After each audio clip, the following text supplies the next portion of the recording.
গুরুত্বপূর্ণ পদক্ষেপ সমূহ গ্রহণের বিষয়ে সিলেটবাসীর আবেদন। নাগরিকের জীবনযাত্রার মৌলিক চাহিদাগুলোর ন্যায্য অধিকার থেকে সিলেটবাসী বারবার বঞ্চিত হচ্ছে।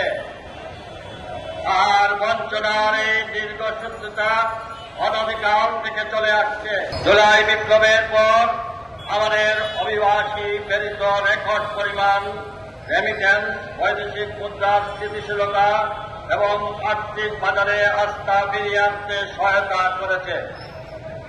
কিন্তু দুঃখজনক হলেও সত্য, বাংলাদেশের আর্থসামাজিক, রাজনৈতিক, সাংস্কৃতিক প্রতিটি ক্ষেত্রে অত্যন্ত গুরুত্বপূর্ণ ভূমিকা রাখা সত্ত্বেও আজ সিলেটবাসী বৈষম্যের শিকার। ওয়ালটন এখন দেশের সীমানা পেরিয়ে পৌঁছে গিয়েছে 50টিরও বেশি দেশে। ওয়ালটন, ঘরে ঘরে, বিশ্বজুড়ে।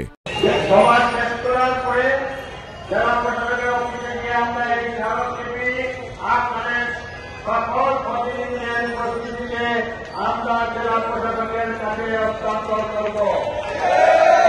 এই সাথে আমরা জেলা প্রশাসককে জানিয়ে দেব যে আপনি আমাদেরকে 15 দিনের মধ্যে সুস্পষ্ট সরকারের সিদ্ধান্ত যদি জানাতে ব্যর্থ হন, তাহলে এই সিলেট বিভাগের সকল পর্যায়ে নেতৃত্ব বসে যে কঠিন কর্মসূচি দেওয়া হবে, তখন কিন্তু দায়ভার সরকার এবং আপনাদেরকে নিতে হবে।